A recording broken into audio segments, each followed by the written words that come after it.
so that we'll have it available. And Dr. Baskin was a classmate of Professor Chris Hsu when they were at Northwestern. This was when most of you were about the time you were being born, okay? I'll just leave it like that, okay? But Dr. Baskin ended up going to Daimler Chrysler, where he was in the design group both in Germany and in Auburn Hills, Michigan, which is outside of Detroit, where Chrysler has this big tech center. And he was part of a team. I don't know if he was leading the whole team, because these are big teams in the automotive industry, looking at lightweighting and different design techniques for lightweighting. So he gave a series of 6 lectures last spring that were very well received by the students, particularly enjoyed by some of the students from Aero and Astro who are designing some lightweight, I don't know if it's an aircraft or something else. Don can probably tell you. But he taught how the automotive industry is using tools like topography to do structural optimization. And so with that, I will leave the rest of the class to him. I'm going to have to go to essentially an appointment, but my wife will turn the meeting off until we figure out how to get Dr. Baskin to be a co-host, hopefully in the next week. And you can email me with any questions. We will have a recitation tomorrow for those of you that are here. We'll videotape that and I'll talk some more then. Okay, thanks. Dr. Baskin. Thanks for the introduction. I appreciate it. Okay, can everyone hear me okay? I think that's first order of business here.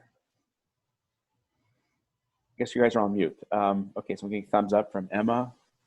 Okay, so I guess you can hear me okay. Today we're going to talk about lightweighting. That's the purpose of this portion of Professor Egger's course. And so we're all in the middle of a pandemic. We all know that, right? I got to warn you guys that I'm doing this from my house, and I've got 2 little kids, and they make noise. It's their house too. I can't completely tell them that, be quiet. So you're gonna hear some weird noises in the background. I apologize for that in advance. It's kind of unavoidable. Just call it a result of being in a pandemic. Like you might have heard that scream right there. Okay, so anyway, the way I like to lecture is I like to have a lot of participation. Questions from you, the students, I think really make it valuable for me and for everybody else. You might be thinking the same question somebody else is, and so get that question answered. You can't hear anything because I got this plugged in. Oh, Tom, we can hear you. Okay. You can kind of hear a little okay. bit. Okay. So here's the course agenda right here. Wait for Tom to. Oh. Okay. Just wait for them to get this together. And then when you hit that, Tom, we can hear you. I mean, this is what he's showing us right now. Should bring up something that says end meeting or something. We'll end it over there. Oh, yeah, okay. Sorry, guys. Just hang on 1 second until they're done getting the recording going. Whole thing. And there's end. Stop recording and end. And 9:50. Well, you can listen. It's on. Make sure. Yeah, make sure it's done. He goes in. He won't go more than a minute or 2 over. So. Okay. Thanks. Okay. So here's the agenda for the course. Today we're going to talk about lightweighting. What is lightweighting? How is it used? Why is it important? I'll give you some interesting examples of what I think are some really good lightweighting efforts and accomplishments that are out there. Some of them are in products you can buy right off the shelf. In the second lecture, we're going to talk about material science. So as you'll find out, the biggest message that I'll talk about over and over again from the lecture is that you can't have true lightweighting unless you approach the problem from both the design of materials perspective as well as from the structural design perspective.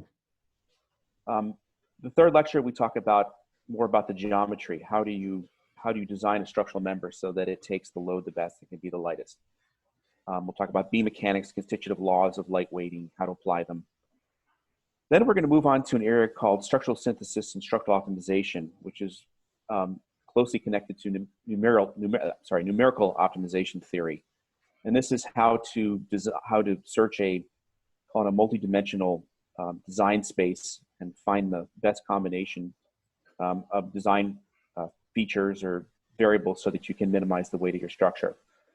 I did have there's a big section here in my lecture that talks about finite element analysis, going through the theory and deriving some of the equations. Last semester, I kind of skipped through that because I figured it's something you could read on your own, but I put it on here just in case, I don't know, you're interested, we might go through quickly if there's time. And then we're going to move on to what I like to call the T tools. And these are the tools that Professor Egger mentioned. So topology optimization, topography optimization, topometry optimization, shape optimization. These are methods that were developed by the aerospace industry, like mainly by NASA. And in the past maybe 10 years have become more widely applied in the automotive industry and also the bicycle industry. And then the final lecture, and there actually might be 7 here, but the final lecture as far as I plan it as of now is to talk about a couple additional factors in structural optimization. And then we're going to go through some body structures that are out there, have been out there maybe since the 60s, racing cars mainly, and how they display or showcase some of the design concepts that we discussed. And then we'll also talk about bicycle racing design, so bicycle racing frames. Yeah, I used to race bicycles in high school, and I still ride a lot. So I've kind of seen the evolution of bicycle frames and how they've evolved over the past like 20, 30 years, 40 years. And it's really interesting to see how they've evolved in terms of structural optimization. I own a consulting firm called Spectrum Materials Engineering. We get involved with a lot of things involving design of new materials, failure analysis, structural optimization to a lesser extent. Trying to get that out there more. But anyway, let's move to the next slide here. So what is lightweighting? So I think lightweighting is a term that has become very common in the automotive industry.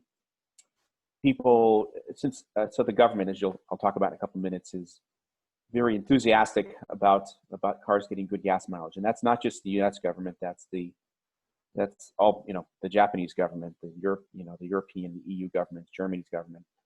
A lot of these countries are pushing for cars to get better fuel mileage, and one way to do that is through lightweighting. The aerospace industry is obviously very interested in lightweighting as well, because it's very expensive to pay for the fuel that actually gets a plane up in the air. So lightweighting is critical to them as well. So so you have some structure you can imagine, okay, and it's, I don't know, it might be a bridge, it might be a car chassis, it might be a body structure, it might be a bicycle frame, it might be a tractor frame. These structures, like I said, oftentimes need to be lightweighted, and it's one of the typical design constraints for that is that the weight has to be reduced, but in most cases, it's not possible to give up anything in terms of strength or fatigue life or stiffness or safety. So a lot of times those are the constraints, is that you have to reduce weight, but you also have to maintain these other performance features. The idea of lightweighting is obviously, been around for eons. I'm sure, multiple millennia ago, there were people who were maybe interested in reducing the weight of their horse-drawn carriage or their axe or something. So this isn't something I can really put a date on and say this is when it started. And then the other point here, obviously, is that like birds, those animals outside, I mean, they are a true showcase of structural optimization and lightweighting. Their bones are actually hollow, as you can see on the lower left here. I don't know if any of you have ever picked up, seen bird bones. It's really interesting how they're constructed inside. They're not like human bones, which tend to be more solid. But let's just say that structural optimization started with the Montgolfier brothers in France in 1783. This was when the balloon adventure started. A lot of people took to the air with balloons, and they had gondolas underneath the balloons, and the height with which they could get to, the maximum height they could reach, was oftentimes governed by the weight of the gondola. So the race was to see how high you could go, and they would go through all kinds of exercises to try to minimize the weight of the gondola so they could go up as far as possible. So one nice thing about light weighting is that as you get lighter, things actually get easier. So if you can imagine like you have a car body and you manage to take out a lot of weight from the body structure on the car body, then all of a sudden a lot of the components that are attached to the body that sort of are between the body and the road can become lighter too. They don't need to be as strong because they're not supporting as much weight. So there's what's called the downward mass compounding effect, which is a very, very strong effect. And there's, you know, it comes out to be many multiples of let's say kilograms you take out of a body structure, you can take out of the rest of the structure, and then things sort of spiral downwards. Some other pictures you see here, I should mention that things like 3D printing have allowed much more structurally efficient designs to be created in real hardware than was really previously available using, say, casting techniques. That's one thing I'm very encouraged about. And the final graphic here on the lower right is showing how, and I'll talk about this more later. This is how topography, and like I said, we'll talk about this more. Topology optimization, topology optimization is used to reduce the weight of a body structure on a proposed SUV that was developed at Chrysler several years ago. So why is light weighting important? I guess the thing that stands out that's number one to me is that it reduces fossil fuel usage. Okay, so there's a lot of reasons to reduce fossil fuel usage. It costs money. There's sort of some political issues that come out when it comes to being too high demand and you have to take it out of the ground, and some people want it and other people want it. Everybody wants it, so it turns into a big war. So less fuel, less chaos, I think. The Department of Energy has put out studies that show that for every 10% weight reduction you take out of a car, you can improve the fuel mileage by 6 to 8%. So that's pretty substantial.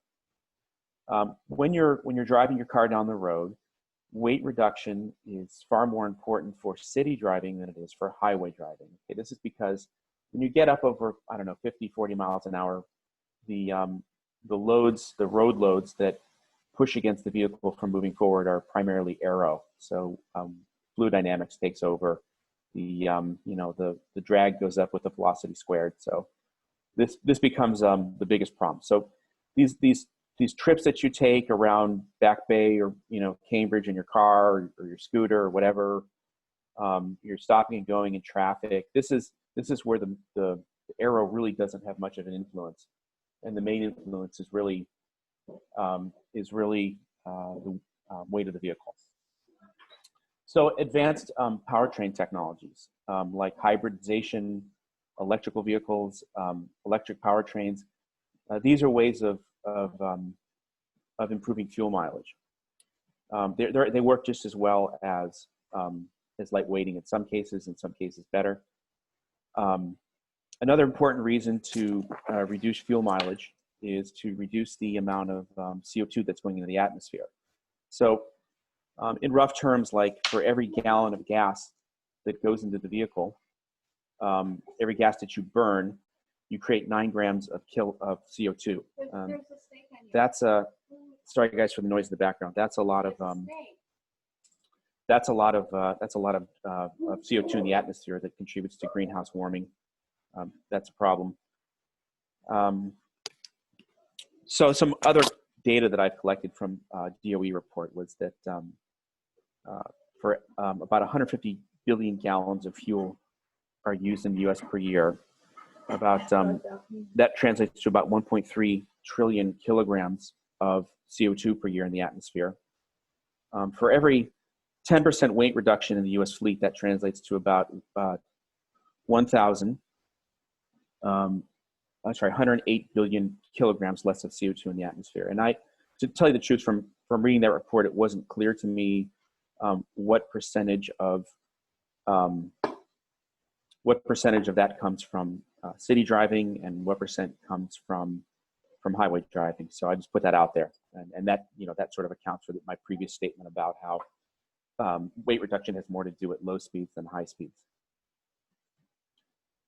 So light weighting saves money, and here's an interesting figure. So if you want to put a bottle of water, just like a normal bottle of Poland Springs into space, it used to take about $25,000 in order to get that little bottle of water into outer space, and this is why astronauts, like on the International Space Station, you know, they actually, you know, this is disgusting, but actually recycle the urine and stuff so they can re-drink it to save money for bringing water up to the International Space Station. It used to be that it was like $25,000 per water bottle, and thanks to Elon Musk, who's put some real downward pressure on space flight, it's now closer to about $10,000 to get a bottle of water into outer space, which still isn't chump change, but it's a lot less than it used to be. When you go up in an airplane and you travel to whatever, California or whatever, it's about $1 to $10 for that gallon of water, or that bottle of water, to get it up in the air. And then it's only about 10 cents to get a water bottle down the road in your car. So in this country, we transport a lot of cargo with trucks. Okay, and so people who run trucking companies try to maximize the amount of payload and parcels they can put on their trucks to get the most amount of money per travel, per truck trip. So for every kilogram you can take out of the mass of the truck, you can put an extra kilogram of load in there of a parcel, a package, somebody's, I don't know, photographs or clothes they're sending to somebody. So there's a one-to-one relationship there. So it's a very, very strong motivator for people who operate trucking companies to reduce weight. The government, the U.S. government, like I mentioned, they certainly want you to reduce the use of fuel in vehicles. Sorry about the noise in the background, guys. The National Highway Traffic Safety Association has created what are called the corporate average fuel economy rate standards, which sets a minimum fuel mileage for the overall fleet of U.S. vehicles. So CAFE stands for corporate average fuel economy. And the Obama administration actually put in some laws, or asked NHTSA to enact standards that would allow the entire fleet to get an average of 54.5 miles per gallon by 2025. The industry, the U.S. auto industry, and the actually the entire auto industry did a lot of work to try to achieve that, and they've gotten very far. And that's kind of not really sure where that is right now. But I guess another point of interest here is just that I said it's if you don't achieve your CAFE standards, the U.S. government will apply very difficult fuel mileage.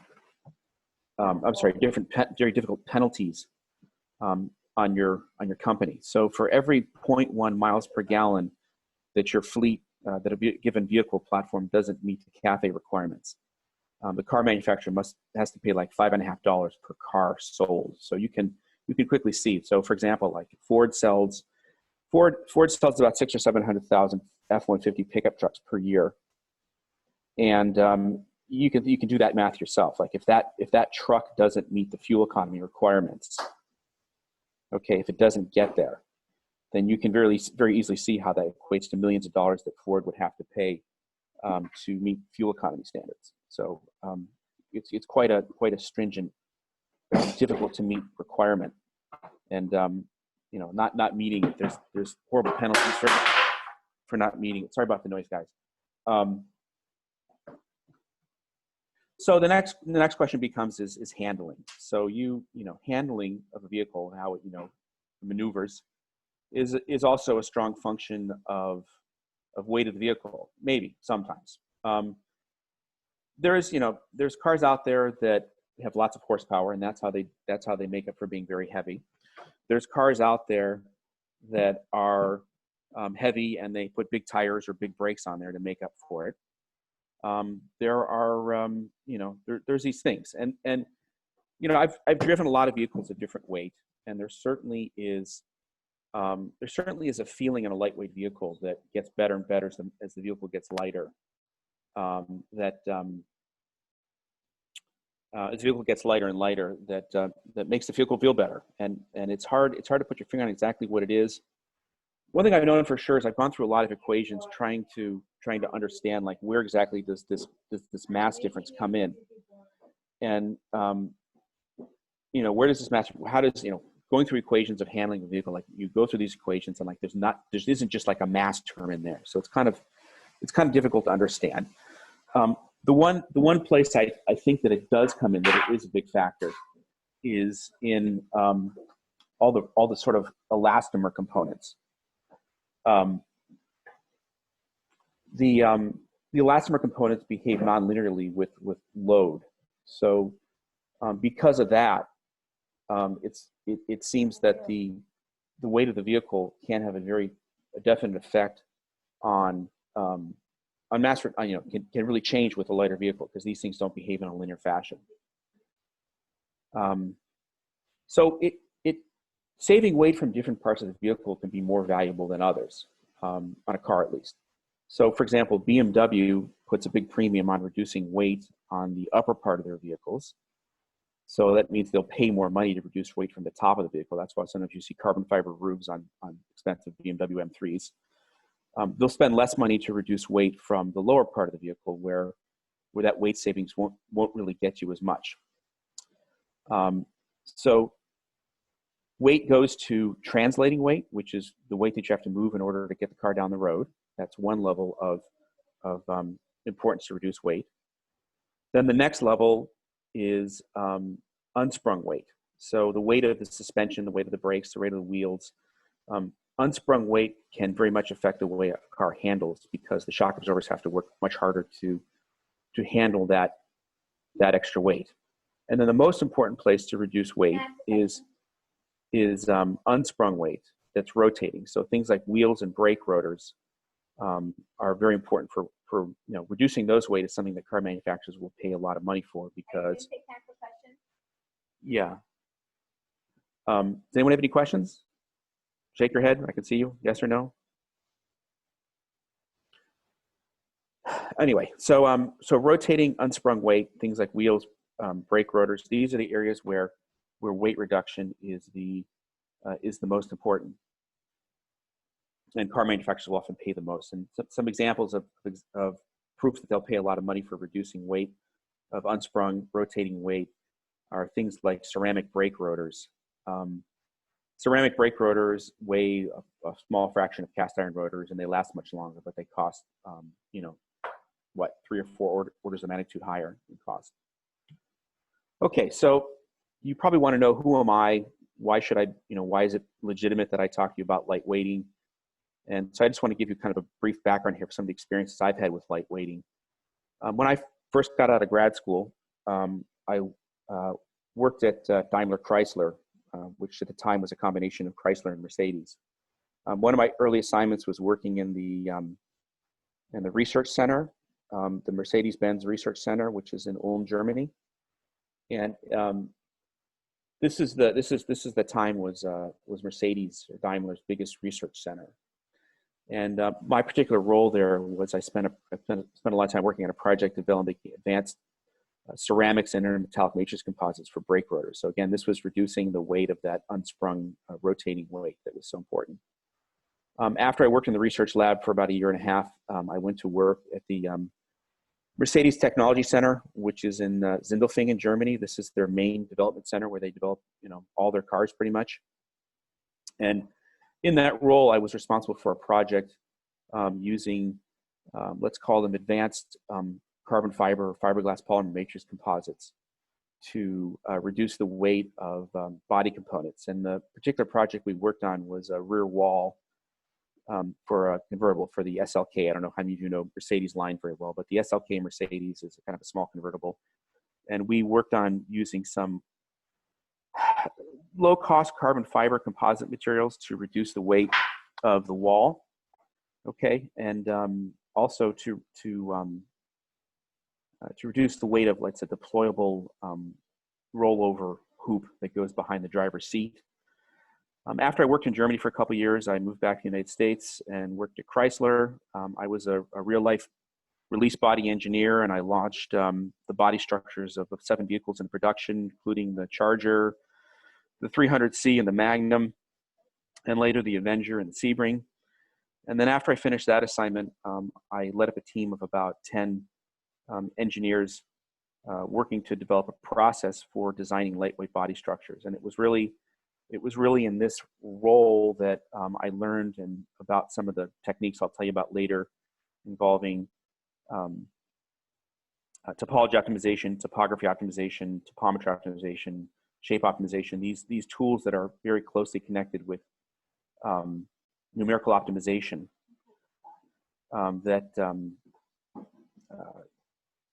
Very closely connected with numerical optimization that I'll talk about later, and how high power computers are used to design or to search multidimensional design spaces for the best possible option, or the best possible lightweight solution to a given structure. Okay, next I want to give you some interesting examples, just kind of get you excited about the field of lightweight body structures. So number one here on the upper left, this is the primary structure of the Lotus Elise. I'm hoping there's some sports car fans in the audience there. If you guys are interested in cars, okay, I got a thumbs up. Okay, I got some smiles. Okay, so some people like sports cars. The Lotus Elise was and is really a milestone car in lightweighting of production automobiles. The body structure was made primarily of aluminum extrusions that were then, for the most part, glued together using structural adhesive epoxy, and very few welds. There was really only a weld that was in the door structure. But I got a whole section on this topic later that I'll talk about I think it's the next lecture, why the Lotus Elise was such a success, and how they achieved lightweight. The next structure that I think is an incredible example of structural optimization is the rear structure on the Porsche Carrera GT. This was the first time I've ever seen carbon fiber in the automotive industry used to make what's called I'll call it a space frame structure. It's not exactly a space frame structure, but rather than just using sort of what's called a monocoque approach, where you use big chunks of carbon fiber, this is the first time I've ever seen carbon fiber sort of used to kind of emulate tubes, and the advantages that come with that. As we'll discuss later, the monocoque approach that's used on Formula One tubs and things like that is very effective for producing very stiff vehicles, but it isn't necessarily the lightest solution. This is on number 3 here. This is a brake caliper from Brembo. Those of you who are into sports cars probably know Brembo. They're an Italian manufacturer of braking systems. And Brembo, as well as AP and a couple other companies, have used topology optimization to optimize the structure of the brake caliper and produce very low weight structure. Brembo in particular has also done very well on the material side. In Formula One, they used to make the brake calipers out of beryllium. So beryllium has probably the lightest density of any structural metal except for magnesium. It's really, really incredible stuff. Very expensive, $500–600 a pound. So you're not going to find it many places, but it has some incredible properties.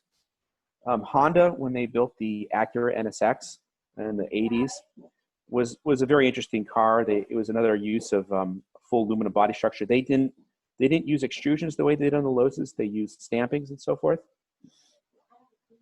But what's also interesting is the suspension system on the vehicle. The control arms on the suspension and the front and rear cradles were clearly made using topology optimization. And this was a very early use of topology optimization on production cars. Just for fun here, showing you the pedals on the Lotus Elise. These pedals are extruded from a single piece of aluminum and then cut up like bread. So it's kind of a neat way to use an aluminum extrusion to make a pedal cluster. Finally, the body structure on the BMW i3 is an absolute milestone in the use of carbon fiber in production automobiles. I think the accomplishment is not just that they put it into high volume production on the i3, but also that they designed it. The other, I think, incredible accomplishment was that they created the structure, or that they put the whole supply chain in place to produce carbon fibers. So they work with a German company called SGL to develop carbon fibers. So I'm not sure how many of you know how carbon fiber is produced, but the way that's produced is that they take acrylic fibers, like it's almost exactly the same thing that they make like socks out of, like the white socks that like people wear. They take that acrylic fiber and they heat it up and they pyrolyze it. So they take that carbon backbone, they burn off all the things that are next to it or attached to it. So they just have the carbon, they stretch it out so the carbon bonds are close to straight, and that gives it really high stiffness. But the amount of energy that it takes to create that structure, to straighten out all those bonds, to burn off all the things that are attached to the carbon backbone is very energy intensive and therefore very expensive. So that's one of the main contributors to the price of carbon fiber and why it's so expensive. On the BMW i3, BMW put together a supply chain where they use hydroelectric power in Washington to pyrolyze the carbon fiber. This company, SGL, actually built a plant, I think it's, oh boy, something Washington River. I can't remember the name, I gotta look it up, but they put together a whole supply chain to create the carbon fiber that led to the mass reduction. So very, very impressive effort by BMW. Skateboards. The trucks on these skateboards were designed using topology optimization, and they were built using 3D printing. I don't know if you guys have heard of Desktop Metal. Desktop Metal is a company that's up in Burlington. Your professor, Chris Hsu, was one of the founders of that company.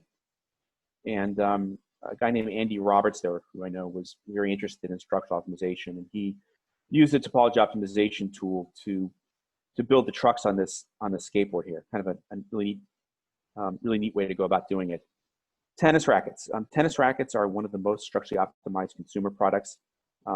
If you play tennis, I'm not sure if you do. These tennis rackets the good ones are made from carbon fiber, and they're incredibly light. Even when I was in high school, they were made out of aluminum primarily, and these carbon fiber ones are much lighter, maybe a third of the weight. It's very interesting how well they've done with those. Next is perhaps my favorite topic: bicycle frames. This is a giant TCR carbon fiber bicycle frame. This is kind of a structure that is similar to the rear structure on the Carrera GT, in that they've used carbon fiber to make sort of a tube structure. You see here. I would say that the modern carbon fiber racing bicycle frame is the most structurally optimized carbon fiber or structurally optimized consumer product there is. These things are incredibly light. They're less than a kilogram or close to a kilogram for what you see right here. These structures are made by using mandrels that are mandrels and carbon fiber that's put over the mandrels. The mandrels expand under heat. They put these things inside these kind of wraps of carbon fiber around a silicone mandrel. They put these in a steel mold, and then when they heat up the mold, the silicone mandrels expand, and they push the carbon fiber up against the inside of the mold, and then it cures there. And this, if they got all the tolerances right and everything's stacked up properly, they can eliminate nearly all of the any voids that are between the carbon fiber and the matrix material. Does anyone recognize the structure number 10 here? Anyone? This is the Boeing 787, and this is a full carbon fiber passenger airplane. Okay, and this passenger airplane, they make the fuselage through what's called filament winding. So they put a big, huge round structure, big kind of like let's call it like a dowel. It's the diameter of the fuselage, and then they wrap it with carbon fiber using a special tool that kind of goes back and forth and winds the carbon fiber onto this fuselage pin. It's this dowel that's inside, and then they cure the whole thing, I think, in an autoclave. Really amazing structure. Have you guys flown a 787 yet? I haven't had the opportunity to do that. I hear it's pretty neat. I hear that it's the windows are bigger and it's quieter inside and the humidity's higher, so you feel less fatigued. It's pretty interesting. Pretty great example. Okay, steel. So a lot of people think of steel as a low-tech material that's, you know, for good for making things like washing machines and refrigerators, old things, you know, bridges, big steel bridges and things like that. But actually steel is a material that we know an incredible amount about. Um, Steel, we know more about steel probably than any other material, and it has lots of interesting effects which allow the strength to density ratio to be optimized. This is, you know, through alloying, through what's called the trip effect, which allows better formability. There's nothing wrong with steel for a bicycle frame, for structural material. It certainly has the capability to make very lightweight frames that are maybe almost quite competitive with carbon fiber, maybe not quite. But it's interesting to see this frame right here in number 11. This is a bicycle frame that was developed by the big German steel company called ThyssenKrupp. And they make this frame by taking an advanced high-strength steel, stamping it into half the shell that you see here. So they make a right shell and a left shell, and then they go ahead and they weld that together and to form this bicycle frame here. So this frame is actually for sale now. I don't know how well it's sold. The whole bike is about 18 pounds. It's not quite as light as carbon fiber, but it's a pretty impressive effort nonetheless. Topology optimization, which we'll talk about later, is also used for civil engineering structures. You can see this this bridge right here. This bridge was designed using topology optimization. This is obviously just a model. I don't know if it was ever made into a real bridge, but it's an idea. In the lower left here is number 13. This is the body, just a sort of like a fairing, just like a covering. There's nothing fully structural about this. But this is actually from the 60s, and this is a Porsche 908, and it's made from fiberglass. This was before carbon fiber became widely available. I think NASA had been using it prior to this car, maybe at the same time as this car, but it wasn't widely available. But what this is showing, this is actually in the Porsche Museum in Germany. This is showing that the fiberglass with which the body structure was so light, it was so thin. The material was so thin that when you shined a light through it, you could see it out the sides. Like you see here, it's interesting. I guess one of you knows what a Lotus Elise is, but if you take a Lotus Elise and you stick a light in the trunk, you can almost see it come out the back. That's how light the fiberglass is on that car. Okay, wind turbines. So energy efficiency is obviously very important on a wind turbine, and the blades need to be very lightweight because it means that they'll rotate faster, generate more electricity for less wind. Okay, and you can see here's an enormous blade. Blades are getting bigger and bigger. This one is about I think nearly a third to a half the length of the Titanic. Just to give you some idea of the scale of how big wind turbine blades have become. And they're all made from fiberglass. There's some of them that have carbon fiber in some critical areas to improve the strength. Anyway, this is a pretty impressive structure, actually. GE works on these. TPI Composites in Rhode Island works on these type of structures. Vestas in Denmark works on these type of things. This is sort of the state of the art in wind turbine blades right now, are these huge, gigantic fiberglass blades. Okay, back to bicycles. In 1985, I think Bernard Hinault won the Tour de France, Frenchman. He was riding a bike made from what's called Reynolds 753 steel. This is a manganese sorry, hold on, guys. This is a manganese moly material, and it's heat treated. So I don't know how many material science courses you guys have had yet, but this material is heat treated, and it's very difficult to weld together because when you weld it, you can lose the heat treat on the steel. So this was really the state of the art in bicycle frames in 1985. The frame itself weighed about 2 kilograms, and the whole bike was maybe about 9 kilograms.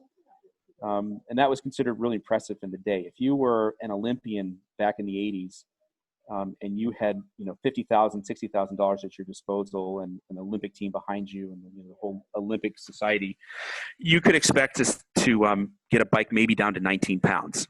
So that was considered incredible back in the 80s. Fast forward to the Tour de France. Here's the 2006 picture from the 2016 Tour de France. And all the bikes being ridden now are made from carbon fiber. There isn't a single steel frame left in the Pro Peloton. Everything is carbon fiber. And the frames are made using the technique I described in the previous slide with the mandrels and the female mold, and then expanding the silicone to cure the carbon fiber against the walls of the mold. These frames weigh closer to 1.1 kilograms, sometimes even down to maybe 0.9 kilograms. It's amazing what they're able to do. The total weight savings is somewhat compromised by the fact that aero is so important on bicycles.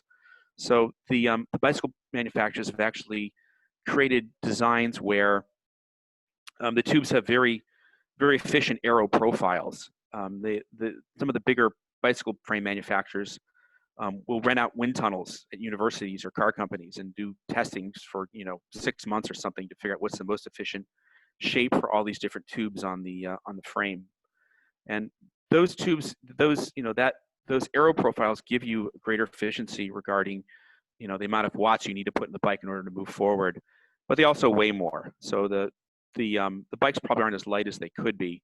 In fact, the governing body of world cycling, professional cycling, the UCI, has limited the weight of bicycles to 6.8 kilograms.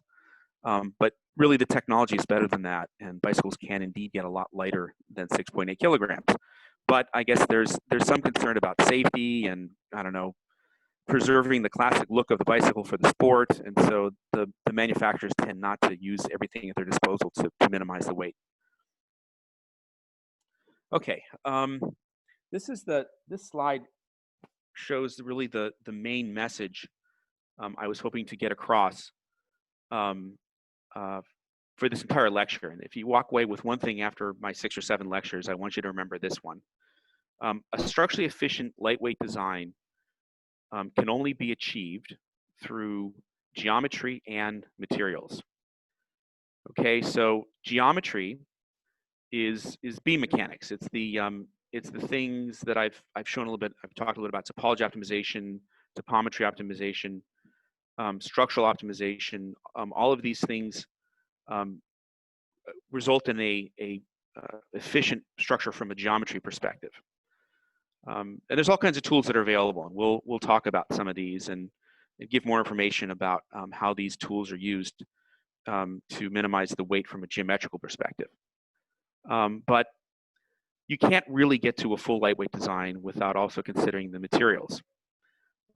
There's, over the past 20 years, given the incredible increase in computer power that's cheap, inexpensive, doesn't cost a lot of dollars, the ability to design materials that have very high strength to density ratios and stiffness to density ratios has increased dramatically.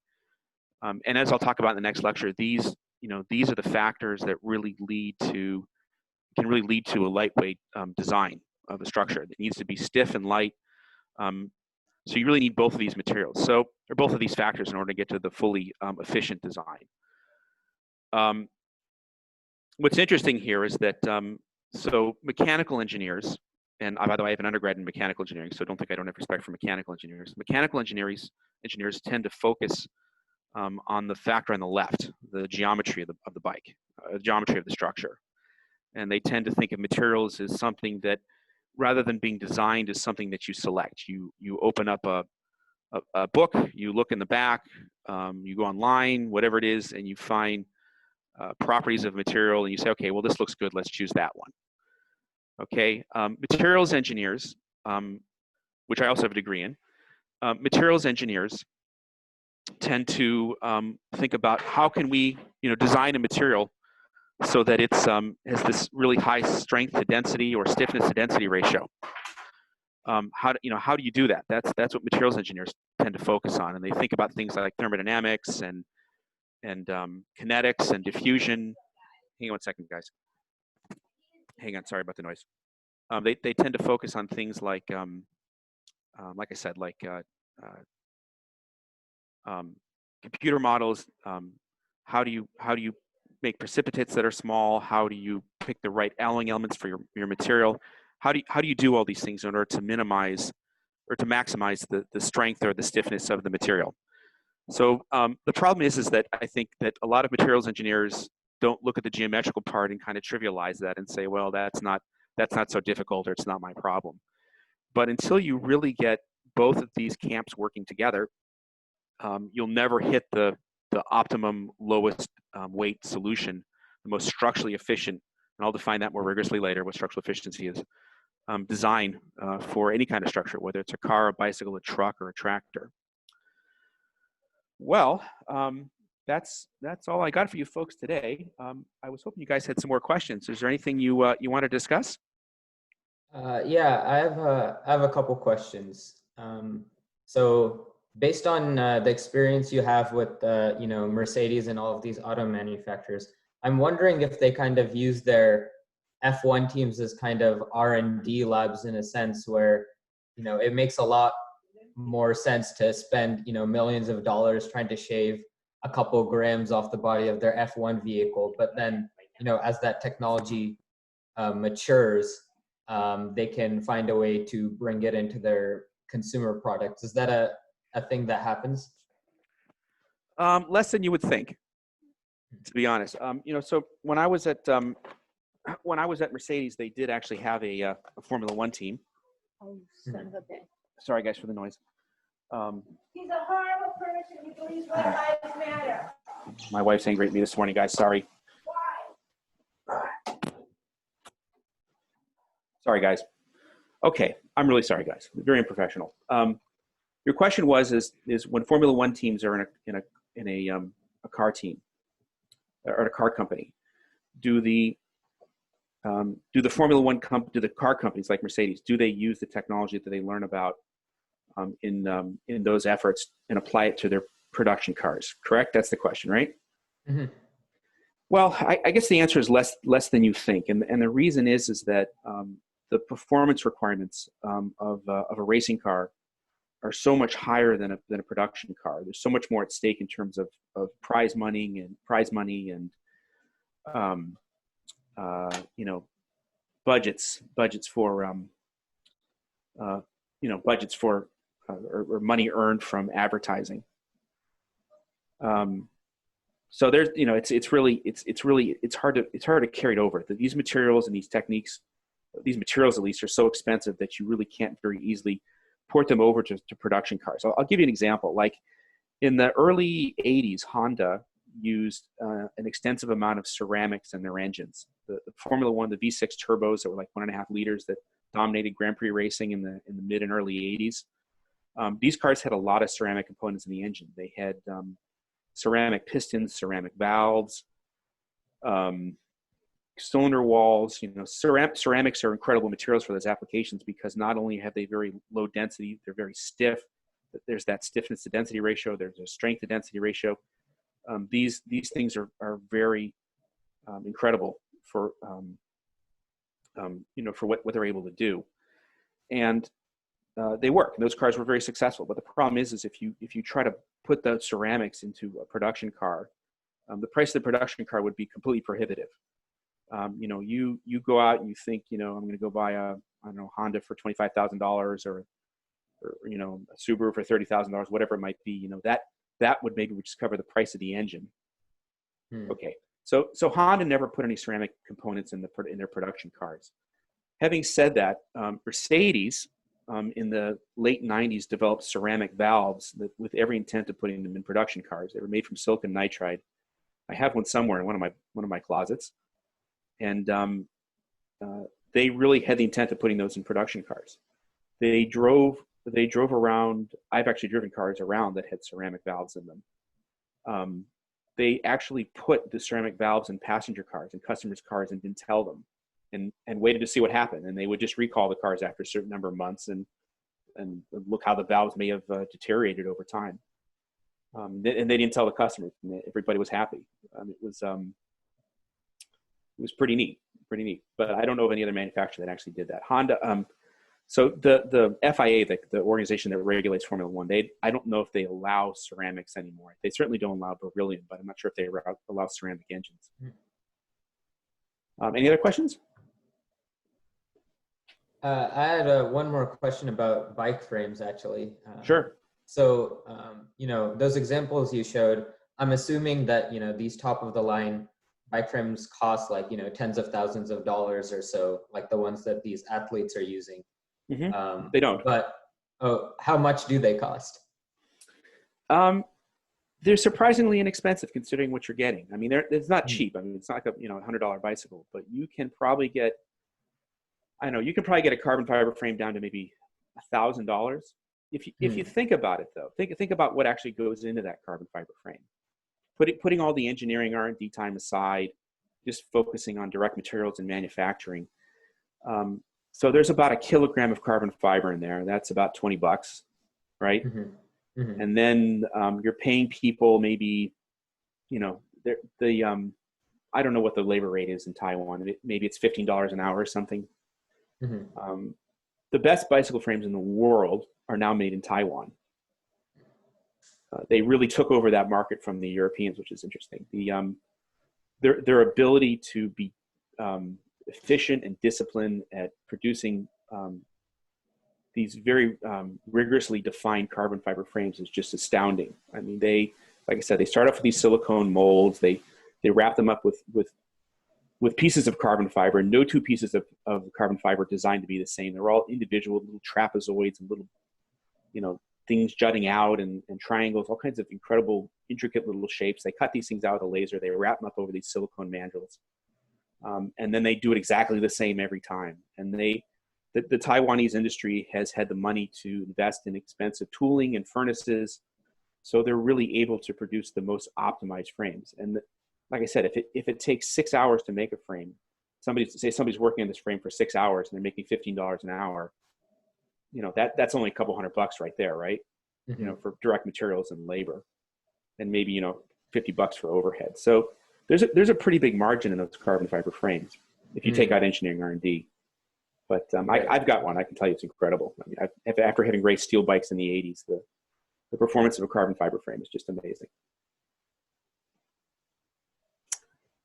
Anyone else? Don't be shy. Yeah, I have a question. I was wondering, so if you're like creating these new materials and designs and processes to create an overall more efficient design, does that ever, so like if you're interested in reducing fossil fuels, you might have to like increase energy and processing to make the materials. So does that ever become not worth it, if that makes sense? So you're talking about the full cycle energy analysis, correct? Yeah. That's a very, very appropriate question. The answer to that question is very intricate and detailed. It's really hard to get to a true answer there. At MIT there, you have I think it's called the Material Systems Group. I think it's within the Material Science Department. They have done analyses for the steel industry on the amount of energy to produce steel vehicles versus aluminum vehicles. And I can get you a citation because I know the person who did the study, but aluminum is very expensive to produce. I can't remember the process where they convert the material, the ore, to aluminum. It's very expensive. It's very energy intensive.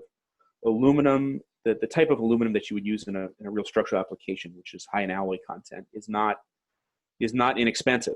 7000 series aluminum is very expensive. It's also expensive from an energy perspective because you have to put a lot of energy into to produce it. But even more important is that you can't really recycle it. When you have aluminums that have that much alloy content in them, it's almost impossible to recycle them to their, we call it former glory. So you'll never get back the mechanical properties. Steel, on the other hand, is a lot less expensive to produce from iron ore. It's very, very recyclable. You can take any alloy of steel and you can, like I said, return it to its former glory at a very low cost. So I think when you do the full energy analysis, and also take into account the energy used by the vehicle given the higher weight, when you take all that into account, I think steel still comes out ahead, at least from the studies that I read, which is very surprising. Carbon fiber, I haven't seen a good study of carbon fiber, and it's probably just because it's just not that common in production cars at this point. So no one has gone through the expense to make that analysis, unless BMW has. I think we're about out of time here, guys. Anyone else? Again, I'm really sorry for the background noise. Very unprofessional. I wish I could do something about it, but I appreciate your patience. Thank you. Bye.